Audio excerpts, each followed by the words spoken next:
আসসালামু আলাইকুম ওরহমতুল্লাহি ওবারাকাতু। দেশ ও দেশের বাহির থেকে যে যেখান থেকে আমার ভিডিওটি দেখতেছেন সুস্থ আছেন আলহামদুলিল্লাহ। আপনাদের দোয়া ও ভালোবাসা আমিও ভালো আছি। তো এদিকে চলে আসলাম মামাতো বোনের বাসায় বেড়াতে।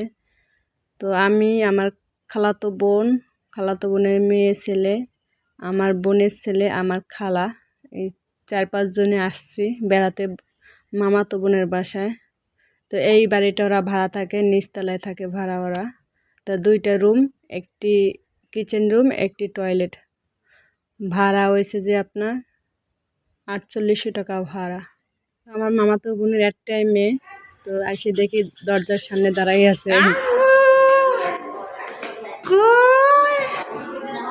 আসো আসো, দেখে আসো, এদিকে আসো। তোমার জুতা কো? জুতা পাই দেবে না। তো এই যে ভিতরে, রুমের ভিতরে ঢুকে গেলাম।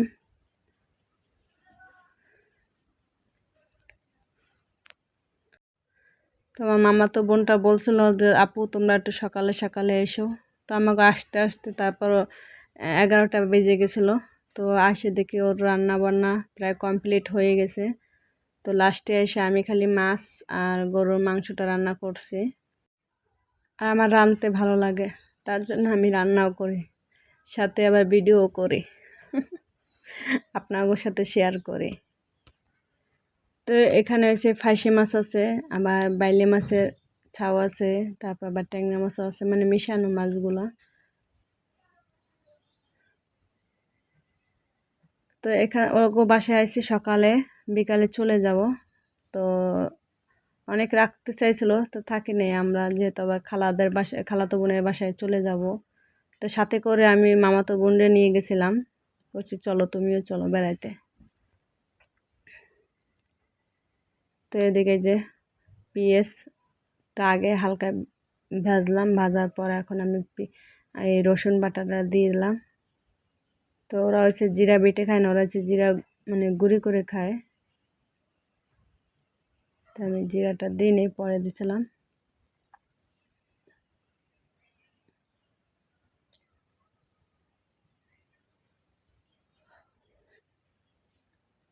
তো আমি যে মামাতো বোনের বাসায় বেড়াতে আসছি, ও হচ্ছে আমার ছোটো মামার ছোটো মেয়ে। ওরা হচ্ছে 3 ভাই বোন, 2 বোন 1 ভাই। তো বড় বোন থাকে হচ্ছে ঢাকায়, ফ্ল্যাট বাসা কিনছে, সেখানে থাকে। আর ও থাকে বাগেরহাটি থাকে, ওর হাজব্যান্ড এখানে ব্যবসা করে। তো ওদের বাসায় প্রথম আসলাম আমি। আমার খালাও প্রথম আসলো, খালাতো বোনও প্রথম আসছে। অনেক দিন ধরে বলতেছে, যার জন্য তো আমি সময় বগরে যাইতে পারতাছি না। পরে একসাথে সবাই মিলে গেলাম। চিনি না, তারপর ওর যে ঠিকানা দিচ্ছে ঠিকানা মতন এসে নামছি, নামার পর জেগেতে জেগেতে তারপরে আসছি।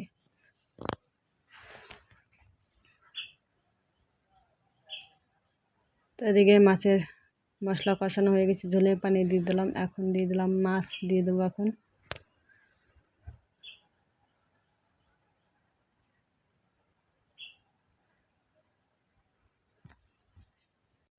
আর আমার ভিডিওটি যদি ভালো লাগে অবশ্যই একটা লাইক, কমেন্ট, শেয়ার ও সাবস্ক্রাইব করবেন প্লিজ। পাশে বেল আইকন ক্লিক করবেন যাতে পরবর্তীতে ভিডিও আপলোড করলে আপনাদের কাছে পৌঁছে যায়। আর ইদানিং কেন আমি ভিডিও ছেলে তেমন একটা ভিউ আসতেছে না, আমার মনে হয় কেউ পছন্দ করে না, এর কারণে মনে হয় কেউ লাইক কমেন্ট শেয়ার করতেছে না, এটাই মনে হয়। প্লিজ সবাই একটা করে লাইক, একটা করে কমেন্ট করবেন, পাশে থাকবেন, পাশে আছি সবার। তো এখন এই যে ধনেপাতাগুলো দিয়ে দিলাম, অনেক দিন পর ধনেপাতা দেখলাম।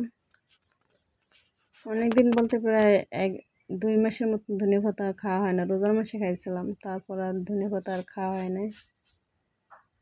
তো এখন এই যে গরুর মাংস রান্না করব, তো পেঁয়াজটা কুচিয়ে দিলাম, এখন এই যে রসুন বাটা দিয়ে দিলাম,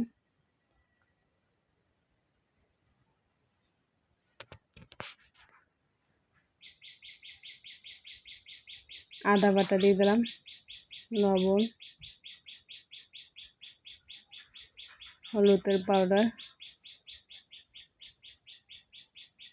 1.5 চামচের মতন, এখন দিয়ে দেবো মরিচের পাউডার,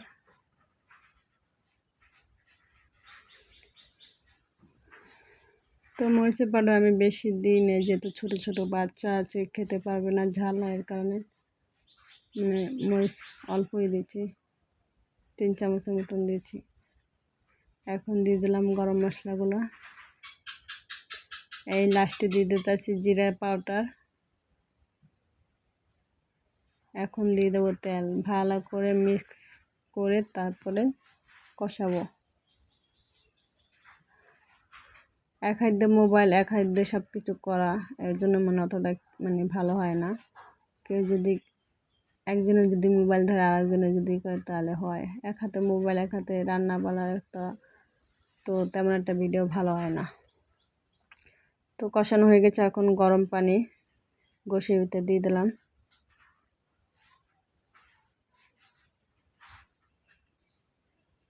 তো এই যে প্রায় রান্না বান্না হয়ে গেছে। তো বিকালে খাওয়া দাওয়া করে তারপর আমরা মাজারে যাব ঘুরতে সবাই মিলে।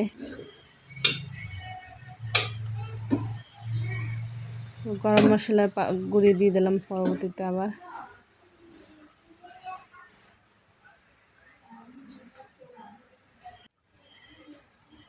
তো এই যে রান্না প্রায় শেষ হয়ে গেছে। তো আমরা খাওয়া দাওয়া করে লাস্টে যে ওদের একটা দোলনা আছে, দোলনায় শুয়েছিলাম।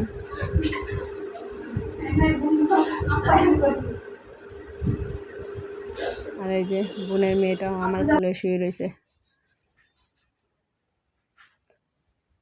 তো ভিডিওটা কেমন হলো অবশ্যই বলবেন। ভিডিওটা লাস্ট পর্যায়ে চলে আসছে। সবাই ভালো থাকেন।